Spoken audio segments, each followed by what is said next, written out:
정책의 신뢰성이 무너지고 있습니다. 오락가락하는 부동산 정책. 그 속에 과연 승자는 누가 될까요? 지금 시작하겠습니다.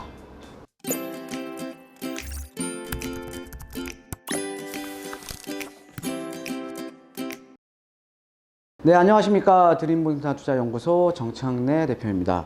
자, 이번 시간에는요, 최근에 이제 계속 또 이슈가 되고 있죠. 뭐 분양가 상한제도 이슈가 되고 있고요. 그 다음에 뭐 이제 디플레이션이라던가 아니면 뭐 마이너스 물가, 여러 가지 이제 이슈들이 있는데, 자, 우리가 이제 부동산 시장이라는 게 사실은 정책적인 요인들이 상당히 좀 중요합니다.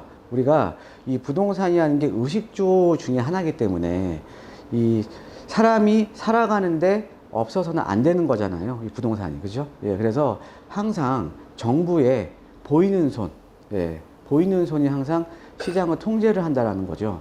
자, 그런데 이런 정책이 그래서 시장에 많은 영향을 미치는데, 자, 그렇게 따지면 부동산 정책이라는 게 시장에 대한 신뢰를 갖고 있어야 되거든요. 시장 자체가 신뢰를 해줘야 됩니다. 자, 그런데 여러분들 최근에 이제 부동산 정책을 보면 어때요? 계속 오락가락하고 있죠. 갈팡질팡하고. 뭐 지금 뭐 시장 참여자들, 부동산 시장 꼭 간보는 것 같습니다. 그래서 이번 시간에는요, 이 지금 오락가락하는 부동산 정책, 그 문제점은 무엇인가? 그 다음에 우리가 이제 대응 전략이라던가 이런 것들을 좀 제가 좀 준비를 해봤습니다. 그래서 이번 주 주제는 오락가락하는 부동산 정책. 다시 폭등할 수도 있겠죠? 내려갈 수도 있겠죠. 그래서 일단 요 주제로 해서 제가 이제 진행을 할 건데요. 이제 본격적으로 한번 진행을 해보도록 하겠습니다. 자, 오락가락하는 부동산 정책. 이제 먼저 제가 최근에 좀 이슈가 되는 신문기사 내용을 헤드라인만 제가 한번 스크랩을 해봤어요. 자, 규제냐 경제냐, 분양가 상한 제발, 기재부와 국토부의 마찰은. 지금 처음에는 이제 국토부에서 분양가 상한제에 대해서 발표를 했는데, 지금 이제 뭐 이제 경제부총리라던가 아니면 국무총리라던가 지금 이제 분양가 상한제에 대해서 약간 좀 회의적으로 또 기사가 나오고 있죠. 국토부에서는 지금 이제 강행을 할 뜻을 지금 비추고 있고요. 그러니까 지금 정부 부처 간에서도 사실은 이렇게 지금 오락가락하고 있다라는 거죠. 그러니까는 오락가락 하다 보니까 사실 시장에 미치는 영향이 상당히 좀 지대합니다. 자, 보시면 또 두 번째, 분양가 상한제 지금 발백이 들어가냐, 아니면 강행할 거냐, 어떤 말이 맞냐. 시장 참여자들 입장에서는 지금 상당히 혼란스럽다라는 거죠. 우리가 시장이라는 게 그러니까 정책에 대한 신뢰가 있어야 어떻게 보면 시장에 대한 불확실성이 줄어드는 거잖아요. 우리가 시장에 대한 불확실성이 커진다라는 거는 상당히 많이 혼란스럽다라는 거죠. 자, 그러면서 이제 또 분양가 상한제가 얘기가 나오게 되니까는 입주 예정인 새 아파트가 천정부지로 가격이 올랐다. 여러분들 이제 제가 말씀을 드렸지만, 자, 지금 이제 서울에서 지금 입주 예정인 아파트들, 뭐, 지금 이제 강동 쪽에 이제 좀 있으면 입주를 하거든요. 뭐, 그라시움이라던가 이런 아파트들, 또 그라시움 같은 경우가 또 분양권 전매도 가능해요. 그러니까는 새 아파트에 대한 실효성이 지금 높아진 거죠. 분양가 상한제 도입되니까 앞으로 공급이 안 될 거 아닙니까? 그렇죠? 그러니까는 새 아파트들이 그라시움 같은 경우도 거의 2억 이상이 올랐습니다.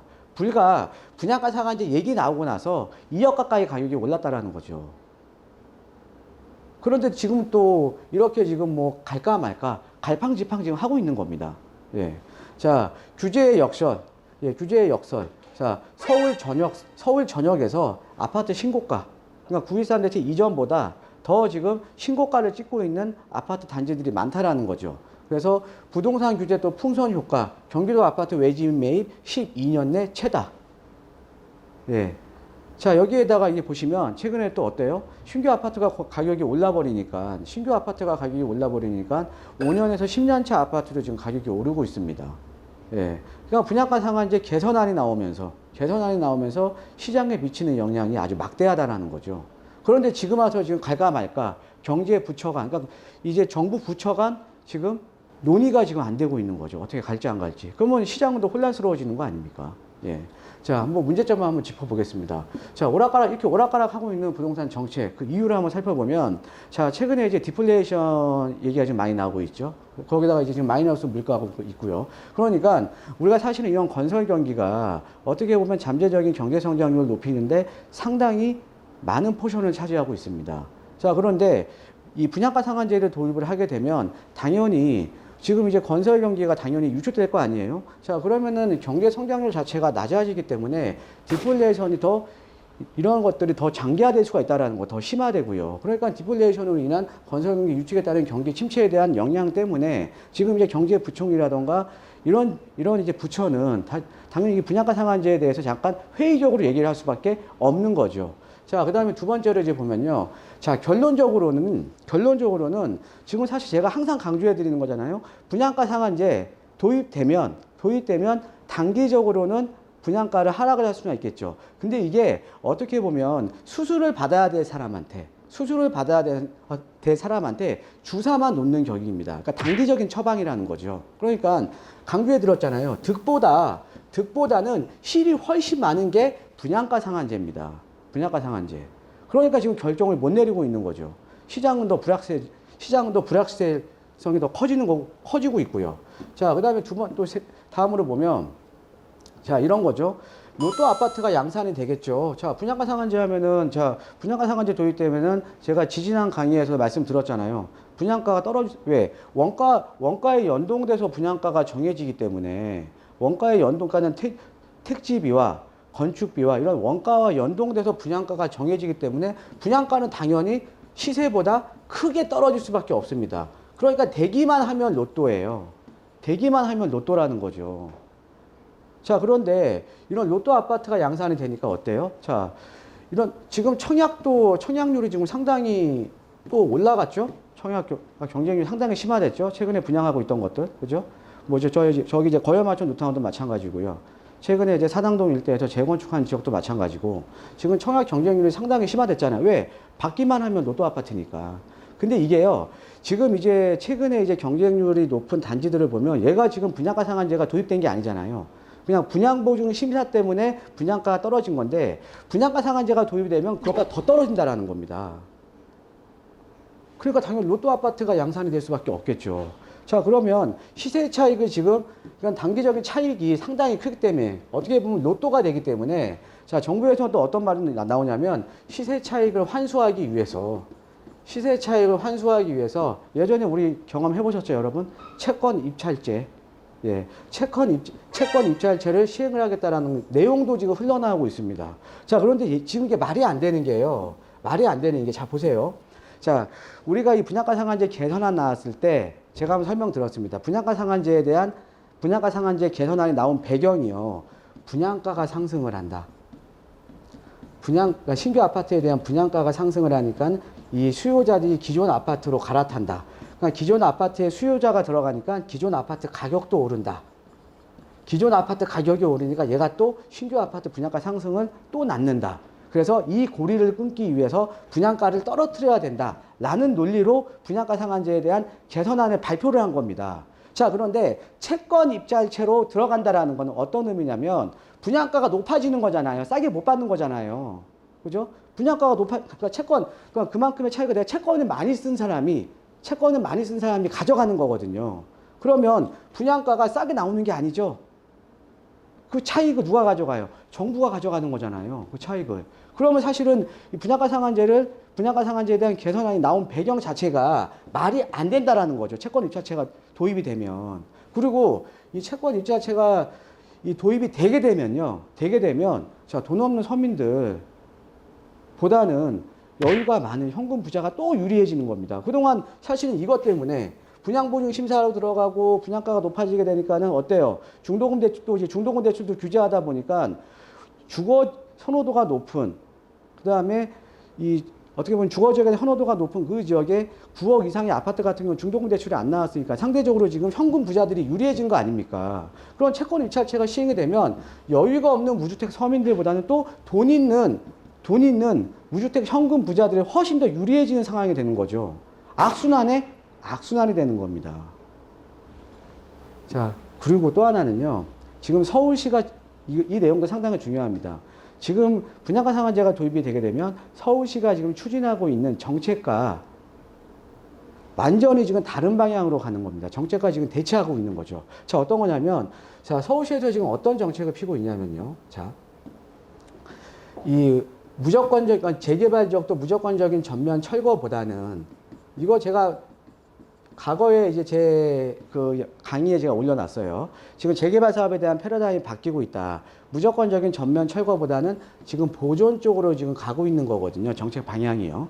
보존 쪽으로 가면서 그 해당 섹터 내에 만약에 네가 원하면은 이 소규모 정비 방식으로 가는 이 가로주택 정비 사업이라던가 이런 그 소규모 정비 방식을 지금 하고 있다라는 거죠. 대규모 개발보다는요. 자, 그런데 소규모 정비 방식으로 가게 되더라도 여기 같은 경우에는 일반 분양 세대수가 어느 정도 나올 거 아닙니까? 그런데 소규모로 가다 보니까 일반 분양가가 조금이라도 떨어지게 돼버리면 사업 자체가 불가능해지는 겁니다. 그럼 서울시에서는 이런 소규모 정비 방식으로 가게 되는데 분양가 상한제가 도입이 된다? 가뜩이나 세대수도 적은 지역에 분양가도 큰 폭으로 떨어지게 되면 사업이 가능하겠습니까? 사업이 불가능해지는 거예요. 사업이.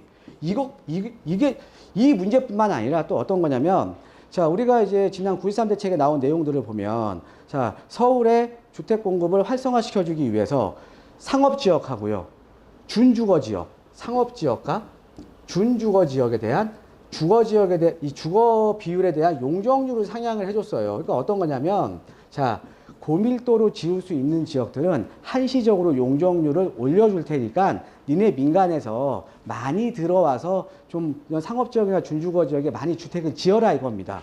이렇게 해서 지금 용적률이 지금 한시적으로 지금 완화됐어요. 상업지역과 준주거지역이요. 왜? 서울에 주택을 지을 땅이 없잖아요. 그러니까 이렇게 상업지역이나 준주거는 어때요? 상대적으로 우리가 일반 주거지역이라든가 이런 지역보다는 용적률이 좀 높은 땅에 더 용적률을 상향을 해줬다라는 거죠. 이 주거 비율을 상향시켜 준 겁니다. 자, 그러면 민간 이제 시행사들이 들어와서 땅을 매입을 하면서 이렇게 공급을 해줘야 되는 건데, 그죠? 예. 지금 완화를 해줬으니까 공급을 해줘야 되는데 떡하니 지금 분양가 상한제 나와 있습니다. 공급을 어떻게 해줍니까? 분양가 상한제에서는 마진이 안 나오는데요. 그죠? 예. 분양가 상한제에서는 분양가가 낮기 때문에 시행사 입장에서는 마진이 없어요. 또 분양가가 얼마 잡힐지도 모르는데 누가 사업을 합니까? 문제점이 상당히 많다라는 거죠. 그러니까 지금 계속 갈팡질팡, 오락가락 하고 있는 겁니다. 예. 자, 그래서 지금 오락가락 하고 있는 부동산 정책의 그 이유를 한번 설명을 해드렸고요. 자, 중요한 거는 문제는 공급이에요. 자, 왜 그러냐면 여러분도 아까 제가 말씀드렸듯이 분양가 상한제 개선안 발표되자마자 이거 분양가 상한제를 도입을 하겠다. 국토부 장관이 이렇게 말하자마자 서울 도심권에 있는 신규 아파트라던가 입주 예정의 신규 아파트 가격이 큰 폭으로 올랐죠. 자, 왜 올랐겠습니까? 왜 올랐겠어요? 왜 올랐죠? 아, 앞으로 분양가 상한제 되니까 민간에서는 이제 사업 안 하겠네. 민간에서 사업을 안 해? 그럼 새 아파트 공급이 줄어들겠네. 그럼 새 아파트의 공급이 줄어들어? 그럼 희소성이 높아지겠네? 그러니까 재빠른 투자자들이 바로 이런 아파트를 찾아서 간 거죠. 그러니까 뭐냐면 중요한 거는요. 우리가 항상 이 부동산 시장도 이 정부에서는 지금 이제 뭐 투기 쪽으로 정부에서는 지금 투기 쪽으로 몰아가는데 어찌됐든 투자자들이 들어오는 시장입니다. 그럼 투자자들 입장에서는 돈이 되는 쪽으로 가는 게 정상적인 거잖아요. 그러니까 돈이 되는 쪽으로 지금 가고 있는 거예요. 새 아파트로. 근데 왜 투자자들이 가겠습니까? 자, 공급이 없다라는 믿음이죠. 공급이 없다라는 믿음입니다. 그러니까 중요한 거는 공급이에요. 자, 그래서 이 분양가 상한제에 대한 공급이 나오면 이런 내용들이 나오면서 신규 아파트 가격이 상승했죠. 지금 청약증 과열됐죠. 앞으로 분양가 상한제 만약에 도입이 되게 되면 더 과열되겠죠. 왜? 무조건 되면 로또니까. 자, 이게 또 지금 또 기존 아파트 가격을 좀 끌어올리고 있지 않습니까? 새 아파트 올라가고 5년에서 10년차 아파트 올라가고 아까 그 신문 헤드라인에서 보셨듯이 지금 이제 경기도권까지 지금 아파트 가격이 올라가고 있잖아요. 그러니까 이게 자, 정책 목표는 분양가가 상승을 하니까는 기존 아파트 가격으로 기존 아파트로 수요자가 유입되면서 기존 아파트 가격을 올려놓고 그 다음에 또 그게 또 새로운 또 분양가를 또 상승시키니까 이 고리를 끊기 위해서 분양가 상한제를 도입을 하게 된 건데 지금은 결론적으로는 가격이 다 올라버렸다는 거죠. 그럼 자, 이런 거죠. 차라리 분양가 상한제 얘기 안 했으면 새 아파트 가격이 안 올랐겠죠. 차라리요. 그러니까 결론적으로 보면 이럴 것 같으면 분양가 상한제 왜 얘기했냐고요. 이렇게 갈팡질팡 할 거면 차라리 얘기 안 했어야죠. 사실은 가격이, 여러분 이런 거죠. 여러분 주택 가격이 오르면 다 좋습니까?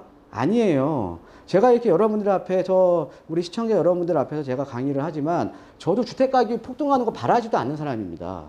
저는 바른 투자처를 찾는 거를 원해요. 어떤 거냐면 내가 A하고 B라는 지역이 있으면 어떤 지역에 투자해야 더 가격이 오를까? 이런 게 재료로 된 투자잖아요. 근데 지금은 새 아파트면 다 올라요. 그리고 2017년 이후에 문재인 정부 출범 이후에 서울에 전역의 아파트가 가격이 다 올랐습니다. 이런 시장은요, 서민들만 죽어나는 거예요. 서민들만 죽어나는 겁니다. 상대적으로 소득 수준이 낮은 분들, 사회적인 주거 약자들만 더 힘들어지는 거예요. 다시 또 진행하겠습니다. 자, 그래서 문제는 공급이다. 자, 보시면 지금 가장 중요한 거는 거래를 못하게 만드는 정책이 지금 문제인 겁니다. 왜? 공급 부족을 심화시키거든요. 가뜩이나 주택 공급이 부족하다고 시장 참여자들이 느끼고 있는데 거래를 못하게 만드는 거죠. 어떤 정책입니까? 양도소득세 강화시키니까, 자, 여러분들 저는요, 제가 이제 상담을 이제 많이 하잖아요. 그럼 저는 최전선에서 제가 시장 참여자들과 상담을 하는 사람입니다. 그럼 누구보다도 시장에 대한 분위기를 빨리 캐치를 할 수가 있겠죠. 왜? 최전선에서 저는 상담을 하니까요. 그죠? 매도하시기 전이나, 매수하시기 전이나, 전에 저는 상담을 하잖아요. 그러니까 저는 어때요? 누구보다도 시장 분위기를 빨리 캐치를 할 수 있습니다. 그러니까 제가 볼 때는요, 이거예요. 지금 다주택자들, 저랑 상담하시는 분들, 양도소득세가 강화되니까 세금 부담으로 매도 안 해요. 세금 때문에 매도 안 합니다. 그래서 지금 보유세 강화시킨 거잖아요. 보유세라도 많이 매기려고. 근데 보유세는 내버립니다. 세금 부담으로 매도 안 하십니다, 다주택자들. 자, 세금 때문에 매도가 안 하는 거죠. 그럼 물건이 안 나올 거 아닙니까? 자, 그러면, 우리 시장 참여자들은요, 항상 합리적으로 움직이는 거죠. 합리적으로 움직이잖아요. 그러면 세금을 절세를 해야 될 거 아닙니까? 그러면서 임대사업자 등록 건수가 어마어마하게 늘어났죠. 임대사업자 등록 건수가. 자, 여러분, 임대사업자 등록을 하는 이유는 여러 가지가 있는데, 그 중에서도 가장 중요한 건 뭐예요? 임대사업자로 등록한 임대사업주택은 양도소득세를 절세하기 위해서예요. 양도소득세를. 자, 그런데 이 임대사업자는 그런 양도소득세에 대한 절세를 하기 위한 목적인데 이런 혜택을 주잖아요. 혜택을 주는 대신에 얘는 의무도 가지고 있습니다. 의무도. 어떤 의무예요? 보유기간에 대한. 그러니까는 8년 이상은 보유해야 너 장기보유 특별공제 50% 줄게. 그 다음에 10년 이상은 보유하면 너 장기보유 특별공제 70% 줄게.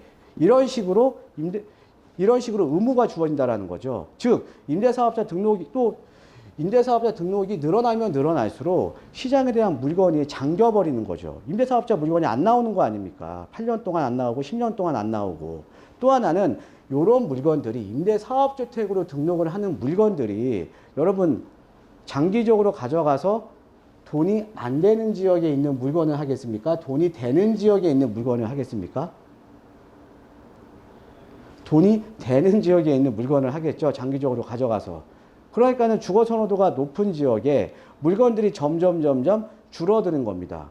자, 그 다음에 증여를 택하죠. 내 자녀한테 주거나 아니면 부부간에 증여를 통하거나. 자, 이렇게 되면 증여를 하면 일정 기간 내에 팔게 되면 증여가 아닌 매매로 보기 때문에 증여 건수가 늘어나면 증여를 했다라는 건 이 물건이 안 나오는 거예요. 물건이.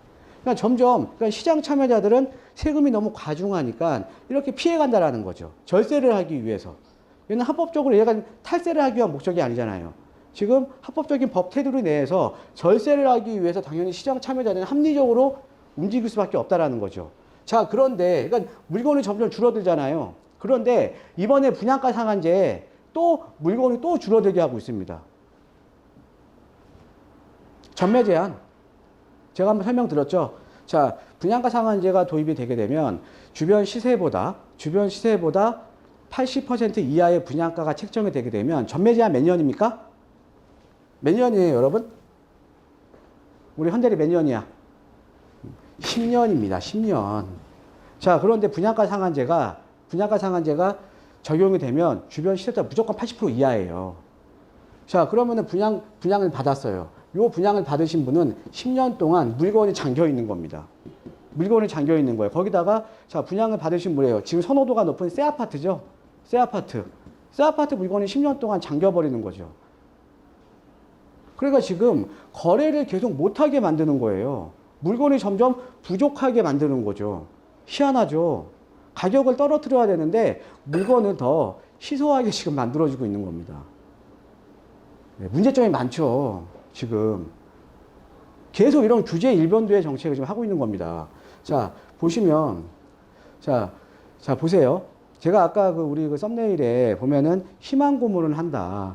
네? 희망 고문을 하고 있는데 누구한테 희망 고문을 해요? 지금 무주택자한테 희망 고문을 합니다. 왜 그럴까요? 자, 보세요. 자, 분양가 상한제가 도입이 되면 절대적으로 공급이 유축될 수밖에 없습니다. 민간에서는 자, 민간 시행사라든가 민간 건설사라든가 우리가 재개발 조합이라든가 재건축 조합 마찬가지예요. 이익을 위해서 사업을 하는 겁니다. 서민들의 주거 안정이 아니라 서민들의 주거 안정은 정부에서 이제 신경을 써야 되는 거고요. 조합이라든가 민간 시행사에서 아니면은 개별적인 건축주가 일을 하는 거는 나의 이익을 위해서 일을 하는 거예요. 자, 그런데 나의 이익이 없어져요. 나의 이익이 없어지는데 왜 사업을 합니까? 그럼 당연히 공급이 유축되겠죠. 자, 그런데 공급이 유축된다는 거는 이런 거죠. 자, 분양가 상한제가 도입이 되면서 우리가 무주택 서민들을 다수에게 싸게 아파트가 공급이 되면 돼요. 싸게 아파트가. 많은 사람들한테 혜택이 골고루 나눠지면 되는 겁니다. 근데 그게 아니라 공급이 유축이 되는데 어떻게 다수에게 싼 아파트가 공급이 가능하냐 이거죠. 즉, 소수와 당첨이 된 소수 또는 채권 입찰차라든가 이런 것들이 또 도입이 되게 되면 여유가 더 많은 현금 부자에게 또 혜택이 돌아가는 거죠. 또 혜택이. 그러니까 지금 정책 목표하고는 완전히 틀린 거죠. 분양가를 떨어뜨려서 전체적으로 주택 가격을 낮춰줘야 되는데 아까 말씀드렸듯이 물건 공급은 점점 물건의 물건이 점점 시장이 없어지게 지금 만들어 놓고 지금 정책을 만들어 놓고 일부 소수 또는 현금 부자에게 지금 혜택이 돌아가게끔 하고 있으니까 정책 목표하고 지금 완벽하게 틀린 거 아닙니까? 그죠? 자, 이러죠. 그동안 우리 경험 많이 했잖아요. 거래 못하게끔 만들어서 규제 일변도, 대출 규제하고 양도소득세 강화시키고 뭐 여러 가지 규제 일변도의 정책을 폈는데 결론적으로 어떻습니까? 여러분들 정부가 원하는 대로 가격 떨어졌습니까? 결론적으로는 실패했잖아요. 가격 폭등했죠. 근데 그 정책을 지금 계속적으로 좀 하고 있는 겁니다. 과연 어떻게 될까요, 여러분? 앞으로. 시장을 계속 누르기만 하면 시장이 어떻게 될까요? 마지막으로 이 말씀 한번 드리고 싶습니다. 자, 그동안 우리가 경험했듯이요. 시장을 이기는 정책은 없습니다. 한번 여러분들도 한번 오늘 그냥 오늘 좀 강의를 해드렸는데 여러분도 한번 생각을 좀 많이 해보셔야 될 것 같습니다. 예, 그래서 하여튼 뭐 오늘 강의는요 여기까지 제가 이제 강의를 좀 마무리를 짓고요. 자, 오늘 내용이 좋으셨으면 좀 좋아요 버튼도 한번 눌러주시고요. 또 구독하기 버튼 꼭 눌러주시면 저한테 큰 힘이 되겠습니다. 자, 그리고 지금 이제 영상을 찍는 이 시간 지금 이제 태풍이 지금 몰려오고 있습니다. 여러분 이번 태풍이 상당히 좀 이렇게 좀 위력이 좀 세다니까요. 예, 지금 뭐 이제 태풍 피해 입지 않도록 좀 조심하시고요. 예, 오늘 강의는 여기서 마치도록 하겠습니다. 예, 감사합니다.